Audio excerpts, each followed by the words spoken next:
ভারী বর্ষণে কক্সবাজারের উখিয়া রোহিঙ্গা ক্যাম্পে পাহাড় ধস, নারীসহ প্রাণ হারালেন 10 জন, ফের দুর্ঘটনার আশঙ্কা। টানা বৃষ্টিতে ভয়াবহ বন্যার কবলে সিলেট ও সুনামগঞ্জ, পানিবন্দী লাখ লাখ মানুষ, মহানগরে দুর্গত অর্ধ লক্ষ মানুষ। দুদিনের সফরে শুক্রবার ভারতে যাচ্ছেন প্রধানমন্ত্রী। তিস্তা চুক্তি আটকে আছে রাজ্য সরকারের আপত্তিতে, জানালেন কাদের। কেন্দ্রীয় কমিটি পুনর্গঠনের পাশাপাশি নতুন উদ্যমে মাঠে নামছে বিএনপি, জনভোগান্তির ইস্যুগুলোতে আসছে কর্মসূচি। পানির দরে চামড়া কিনলেও ন্যায্য দাম দেওয়ার দাবি ট্যানারি অ্যাসোসিয়েশনের, উল্টো দুষলেন মৌসুমি ব্যবসায়ীদের। দর্শক, সংবাদ সন্ধ্যায় দেখছিলেন একেএস টিএমটি বার সংবাদ শিরোনাম। পুরো সংবাদ জুড়ে আপনাদের সাথে থাকবো আমি কানিজ লাবণী। দর্শক, এবার চলে যাচ্ছে বিস্তারিত সংবাদে। ভারী বৃষ্টিতে কক্সবাজারের উখিয়ায় রোহিঙ্গা ক্যাম্পে পাহাড় ধসে 7 রোহিঙ্গা সহ 10 জনের মৃত্যু হয়েছে। নিহতদের মধ্যে 2 জন স্থানীয় বাসিন্দা বলে জানা গেছে। গতরাতে বিভিন্ন সময়ে উখিয়ার 8, 9, 10 ও 14 নম্বর ক্যাম্পে এসব পাহাড় ধসের ঘটনা ঘটে। সহকর্মী সৌরভ দেবের তথ্যচিত্রে বিস্তারিত জানাচ্ছেন ফারজানা ইসলাম। মঙ্গলবার রাত থেকে কক্সবাজারে শুরু হয় প্রবল বর্ষণ। টানা বৃষ্টির পানিতে মাটি নরম হয়ে উখিয়ায় রোহিঙ্গা আশ্রয় শিবিরে একের পর এক পাহাড় ধসের ঘটনা ঘটে। এতে প্রাণ যায় 10 জনের। ভোরের আলো ফুটতেই ফুটে ওঠে সেই ক্ষতচিহ্ন। মাটি চাপা পড়া থেকে একে একে উদ্ধার করা হয় মরদেহ। ক্যাম্পের স্বেচ্ছাসেবকদের সাথে উদ্ধার কাজে যোগ দেয় ফায়ার সার্ভিস ও এপিবিএন। এ সময় পাহাড়ের 8 নম্বর শিবির থেকে উদ্ধার করা হয় 2 জনের মরদেহ। পরে একে একে 9 নম্বর শিবির থেকে 1 জন, 10 নম্বর শিবির থেকে একই পরিবারের 4 জন, 1 ও 14 নম্বর শিবির থেকে উদ্ধার করা হয় 2 জনের মরদেহ। রাতের 1টার সময় বৃষ্টি পড়ার সময় হতো পাহাড় ভাঙি ঘরের তলে মানুষ মারা গেছে। 7 রাতের তো মেডিকেল শুরু করছি, হাজার মানুষ মেডিকেল শুরু করছে। প্রায় 7টা বাজার দিয়ে মানুষ কি করে ফেলে, কিন্তু সকালে মানুষ বাড়ি স্কুল ঢুকে ফেলে তার গুঙ্গি কিবা দিন বানু আসছে তাই আসলে তো গুঙ্গি দেন তো না আসলে কাহিনীতে আমি পড়ে গিয়ে দাঁড় পড়ে দিন পারি। নিহতদের মধ্যে 2 জন স্থানীয় বাসিন্দা, বাকিরা সবাই রোহিঙ্গা আশ্রয় শিবিরের বাসিন্দা। স্থানীয় একজনের পরিবারকে দেওয়া হয়েছে সরকারি সহায়তা। ক্যাম্প 14 সংলগ্ন 12 বছরের একটি ছেলে, আমরা উপজেলা প্রশাসনের পক্ষ থেকে আমরা তার পরিবারকে তাৎক্ষণিকভাবে দাফন কাফনের জন্য 10,000 টাকা প্রদান করেছি এবং পরবর্তী সহযোগিতা আমরা প্রদান করব। খুবই ঘনবসতি এখানে, জানেন এখানে অন্যত্র রাতারাতি সরিয়ে ফেলাটা ডিফিকাল্ট। তারপরেও তো চ্যালেঞ্জ আছে, তারপর আমরা লোকাল প্রশাসনের সঙ্গে কথা বলে একটা ব্যবস্থা নেব ইনশাআল্লাহ। এদিকে টানা বৃষ্টিতে পাড়ের ঝুঁকিতে থাকা মানুষদের সরিয়ে নিতে কাজ করছে স্থানীয় প্রশাসন। নিউজ ডেস্ক, দেশ টিভি। মাত্র 20 দিনের মাথায় দ্বিতীয় দফা বন্যার কবলে সিলেট। গত 27 মে আগাম বন্যার কবলে পড়ে সিলেট। সেই রেশ কাটতে না কাটতেই আবারও বড় বন্যার কবলে সিলেট নগরী ও জেলার বিস্তীর্ণ অঞ্চল। জেলা প্রশাসন বলছে এ পর্যন্ত মহানগরের 21টি ওয়ার্ড ও জেলার 1323টি গ্রাম প্লাবিত হয়েছে। এতে প্রায় 7 লাখ মানুষ বন্যাক্রান্ত। এর মধ্যে সিলেট মহানগরে পানিবন্দী অর্ধ লক্ষ মানুষ। জাস্ট রিপোর্টে দেখুন বিস্তারিত। 17 জুন ঈদের দিন ভোররাত থেকেই সিলেটে শুরু হয় ভারী বর্ষণ, সঙ্গে নামে পাহাড়ি ঢল। সকাল হতে না হতেই তলিয়ে যায় মহানগরের অনেক এলাকা। গত কয়েকদিনের টানা বর্ষণে জেলার বিভিন্ন স্থানে বন্যা পরিস্থিতির অবনতি হয়েছে। জেলার 5টি নদীর পানি বিপদসীমার উপর দিয়ে প্রবাহিত হচ্ছে।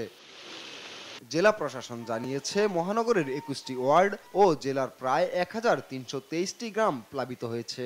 এতে 6,75,937 জন মানুষ বন্যা আক্রান্ত। এর মধ্যে সিলেট মহানগরেই পানিবন্দী অর্ধ লক্ষ মানুষ। বাসায় যাবো, আপনার চিন্তা করতেছি কিভাবে যাবো, রিক্সা নেই, আপনার যানবাহন নাই, আপনি বাসার দিকে আপনার পানি হয়ে গেছে। আপনি অফিসে যাওয়ার কোনো সুবিধা নাই, এখানে ট্রান্সপোর্টের ব্যবস্থা নাই। যে বন্যার কারণে না পারি গাড়ি চালাইতে, না পারি ঘর থেকে বাইরে হইতে, খুবই সমস্যার মধ্যে আছি আমরা। বলতে কি আর যে সীমাহীন অবস্থা, দুর্ভোগের মধ্যে আমরা আছি। মহানগরের শাহজালাল উপশহর, যতরপুর, মেন্দিবাগ, শিবগঞ্জ, রায়নগর, সোভানীঘাট, কালীঘাট, কামারগড়, মাসিমপুর, তালতলা, জামতলা, কাজিরবাজার, মদিনা মার্কেট, আখালিয়া, মেজরটিলা ও দক্ষিণ সুরমার লাউয়াই, বড়ইকান্দি, আলমপুর সহ বিভিন্ন এলাকায় অনেকের বাসাবাড়িতে গলা পর্যন্ত পানি। নিচু এলাকাগুলোর কলোনি বা বাসাবাড়ি প্রায় পুরোটাই তলিয়ে গেছে বন্যার পানিতে।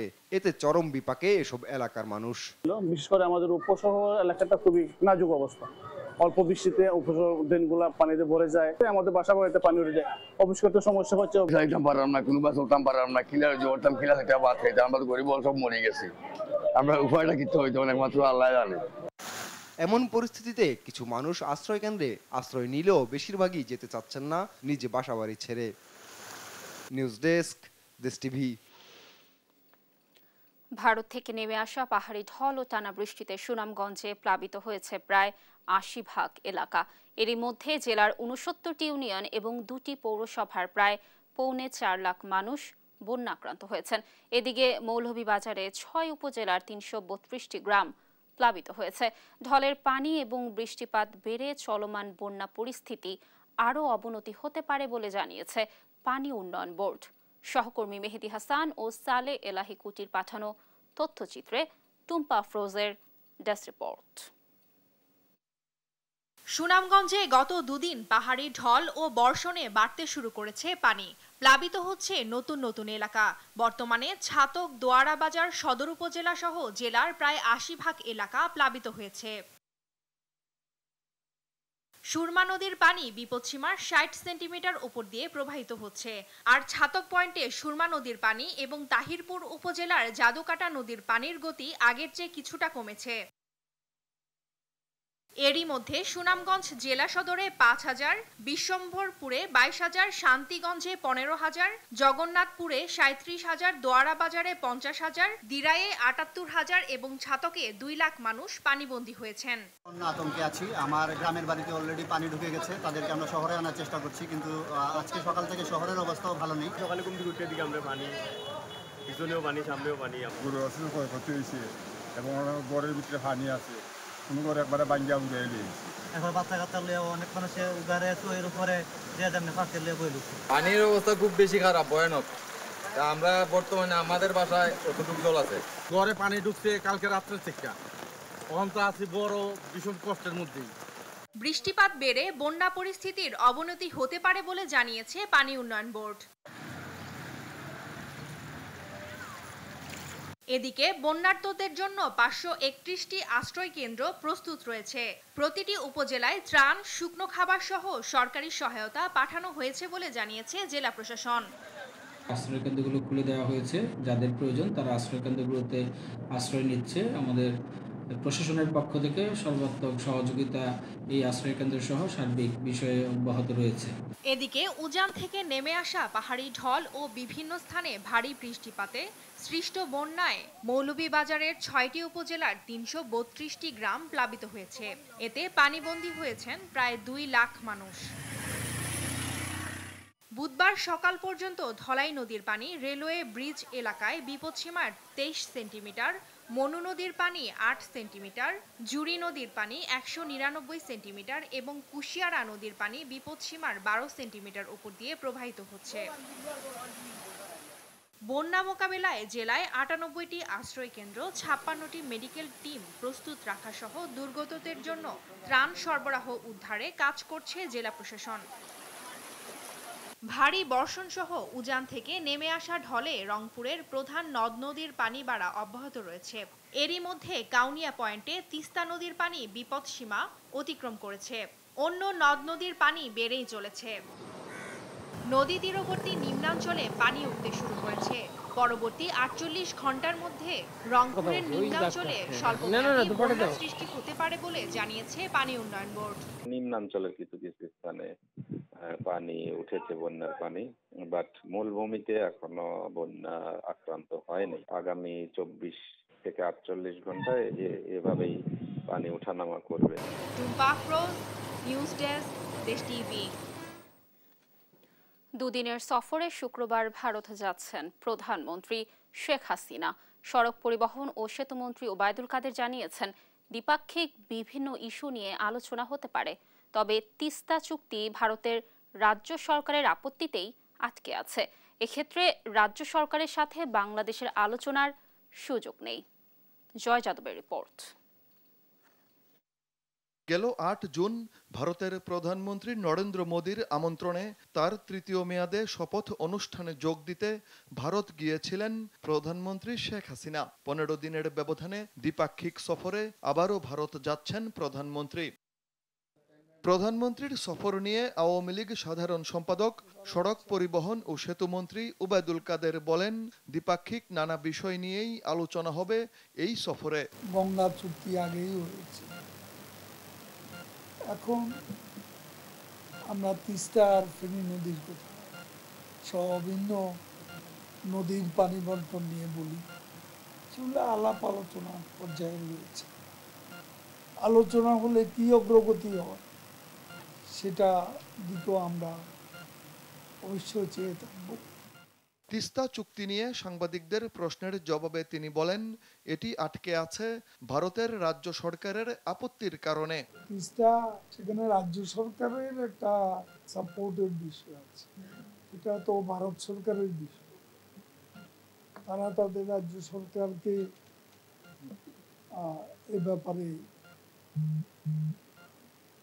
সূচক অবস্থানে নিয়ে আসবে, এটা তো সেন্ট্রাল গভর্নমেন্ট, ফেডারেল গভর্নমেন্টের কাজ ভারতের।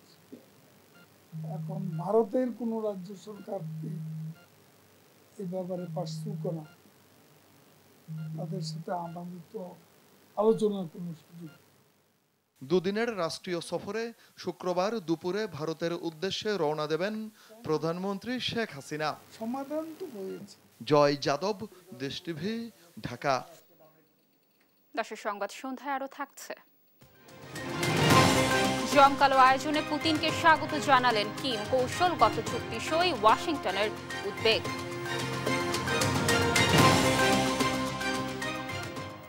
কেন্দ্রীয় কমিটি পুনর্গঠনের পাশাপাশি নতুন কর্মসূচি নিয়ে মাঠে নামছে বিএনপি। নেতারা বলছেন, বাধা আসবে জেনেই আগাম প্রস্তুতি নিচ্ছেন তারা। এবার সাধারণ মানুষের সমর্থন আদায়ে কর্মসূচি গ্রহণের সময় জনভোগান্তির ইস্যুগুলোকে প্রাধান্য দেয়া হবে বলেও জানান তারা। সাইফুর রিপনের রিপোর্ট। দ্বাদশ জাতীয় সংসদ নির্বাচনের পর নির্দলীয় নিরপেক্ষ সরকারের অধীনে নির্বাচন আদায়ে সরকার পতনের এক দফার যুগপৎ আন্দোলনে অনেকটাই ভাটা পড়ে। গেল কয়েক মাসে হাতে গোনা কয়েকটি কর্মসূচি ছাড়া অনেকটাই ধীরে চলার নীতিতে রয়েছে দেশের রাজপথের প্রধান বিরোধী দল বিএনপি।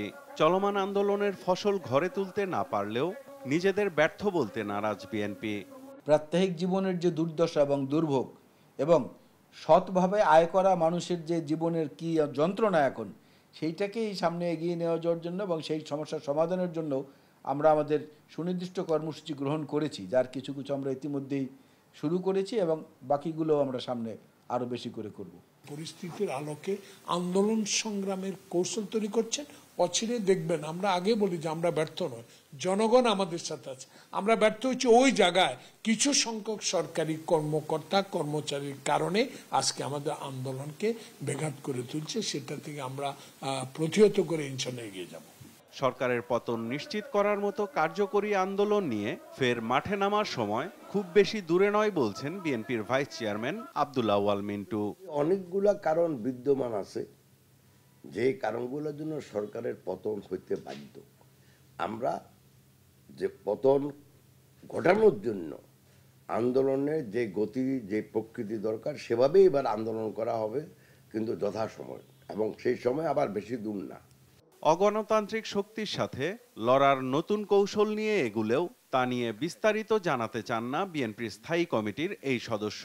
বলেন, লক্ষ্য অর্জনে বসে নেই বিএনপি। সরকারও বসে নাই আমাদের দমন করার জন্য, আর আমরাও বসে নাই আমাদের দাবি অর্জনের পথ তৈরি করার জন্য। অনৈতিকতাটাই যাদের সম্বল সরকারে থাকা, তাদেরকে আন্দোলনের মাধ্যমে সরাইতে তো সময় তো লাগবে। আর নৈতিকতা বোধ, লজ্জাবোধ, মনুষ্যত্ব বোধের যেখানে অভাব থাকে, পশুবৃত্তিটা যেখানে মূল শক্তি, সেখানেও তো সময় লাগবে। আমরা ক্লান্ত না, আমরা বিভ্রান্ত না। বর্তমান সরকার সব দিক থেকেই দুর্বল বলেও মনে করেন বিএনপির এই নীতি নির্ধারক। সরকার যে মাথাটা যে ঘুরায়, সরকার ভালো করে জানে, খুব ভালো করে জানে। সরকার যে দুর্বল কথাবার্তাই মনে হয়। সাইফুল রিপন, দেশ টিভি, ঢাকা। দর্শক দেখছেন সংবাদ সন্ধ্যা। সংকটে ধুঁকছে দেশের দ্বিতীয় বৃহত্তম রপ্তানি খাত চামড়া শিল্প। বিশ্ব বাজারের সাথে তাল মেলাতে না পারায় পিছিয়ে যাচ্ছে এ খাত। ঈদকে কেন্দ্র করে সরকার চামড়ার দাম নির্ধারণ করে দিলেও তার প্রভাব নেই বাজারে। নানা অজুহাত দেখিয়ে কম দামে চামড়া কিনছেন এ খাতের ব্যবসায়ীরা। যদিও সংবাদ সম্মেলনে এসে আবার নিজেদের পক্ষেই সাফাই গাইলেন ট্যানারি মালিকদের নেতারা। মাজহারুল ইসলামের রিপোর্ট। অন্যান্য বছরের মতো এবারও পানির দামে চামড়া বিক্রি করতে হয়েছে কোরবানি দাতাদের। সরকারের বেঁধে দেওয়া দামে চামড়া কিনে বড় লোকসানের মুখে পড়েছেন মৌসুমি ব্যবসায়ীরা। কিন্তু ঈদ পরবর্তী সংবাদ সম্মেলনে এসে বাংলাদেশ ট্যানার্স অ্যাসোসিয়েশনের নেতারা দাবি করলেন সরকারের বেঁধে দেওয়া দামেই ব্যবসায়ীরা চামড়া সংগ্রহ করছে। মৌসুমি ব্যবসায়ী আপনার কিন্তু 500-600 টাকা এই চামড়া কিনেছে, কিন্তু ট্যানারি মালিক কিন্তু কোনোভাবেই আপনার কিন্তু 800-র উপরের আপনার দাম দিয়ে আপনার কিনেছে, 800 টাকা থেকে 1000 টাকা পর্যন্ত। উৎপাদন ব্যয় বাড়ছে এবং পাশাপাশি আমার যে ব্যাকওয়ার্ড লিঙ্কেজ এখানে আপনার প্রতিষ্ঠিত হয়নি, আমার কেমিক্যাল কোনো ইন্ডাস্ট্রি প্রতিষ্ঠিত হয়নি, অথচ আমাদের পার্শ্ববর্তী দেশ ভারতেও কিন্তু 90% আপনার কিন্তু ব্যাকওয়ার্ড সাপোর্ট দিচ্ছে, অথচ আমাদের এখানে একটা শিল্প প্রতিষ্ঠানও গড়ে ওঠে নাই। ট্যানার্স অ্যাসোসিয়েশনের সাধারণ সম্পাদক উল্টু চামড়ার দাম না দেওয়ার দায় চাপালেন মৌসুমি ব্যবসায়ীদের উপর। কোরবানির সময় দামটা বাণিজ্য মন্ত্রণালয়ের সহায়তায় আমরা যেটা নির্ধারণ করে থাকি, সেটা একমাত্র উদ্দেশ্য হচ্ছে সিজনাল ব্যবসায়ীরা যেন খুব সহজে চামড়াটা কিনতে পারে, তাদের উদ্দেশ্যে কিন্তু চামড়ার দামটা নির্ধারণ করা। তো সেই ক্ষেত্রে কিন্তু ট্যানারি মালিকরা লবণযুক্ত চামড়াই কিনে, দামটা ওইভাবে দেওয়া হয়। তো আমরা মনে করি যারা সিজনাল ব্যবসায়ী তাদের জানা উচিত, বোঝা উচিত লবণযুক্ত দাম কত আর লবণ ছাড়া কত।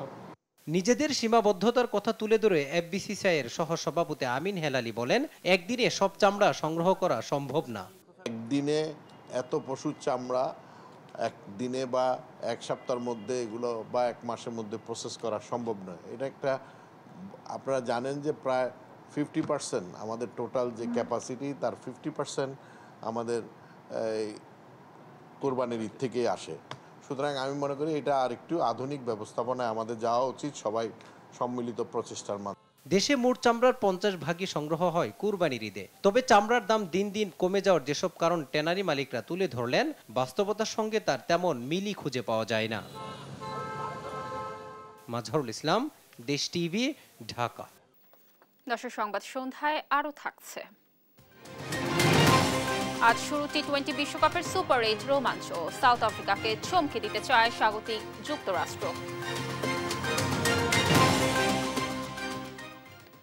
হিসাব বুঝিয়ে না দিয়ে উল্টো সিটি কর্পোরেশনের জমিতে নির্মিত ভবনের সব লুটেপুটে খাচ্ছে বোরাক রিয়েল এস্টেট ও 5 তারকা হোটেল শেরাটন।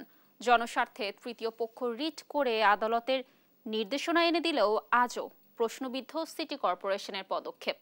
অবৈধভাবে ভবন করে সিটি কর্পোরেশনের হাজার কোটি টাকার সম্পদ দখল নিয়ে এমএজিমের 2 পর্বের ধারাবাহিকের আজ দেখুন শেষ পর্ব। ছবি তুলেছেন মারুফ হাসান খান। উচ্চ আদালতের নির্দেশে বাধ্য হয়েই বনানী সুপারমার্কেট ও শেরাটন ভবনের হিস্যা বণ্টন চুক্তি হয় ঢাকা উত্তর সিটি কর্পোরেশন ও বোরাক রিয়েল এস্টেটের মধ্যে। এরপর কেটেছে 7 মাস। তবে বাস্তবে কি সিটি কর্পোরেশনের অংশ ছেড়ে দিয়েছে বোরাক? জানতে প্রথমেই শেরাটন ভবনে দেশ টিভি টিম। 28 তলার এ ভবনের নিচতলায় রয়েছে সিটি কর্পোরেশনের মার্কেটের ব্যানার মাত্র। সেখানে দাঁড়াতেই বাধা শেরাটন নিরাপত্তা কর্মীদের। এমন পরিস্থিতি বলছে 28 তলার সম্পূর্ণটাই এখনো শেরাটনের দখলে। এবার গন্তব্য পাশের সুপারমার্কেটে। 3টি তলায় মিলেছে সিটি কর্পোরেশনের বনানী সুপারমার্কেটের অস্তিত্ব। 4র্থ তলায় উঠতে গেলেই বাধা বোরাক রিয়েল এস্টেটের নিরাপত্তা কর্মীদের। এটাও কি ডিএনসিসির?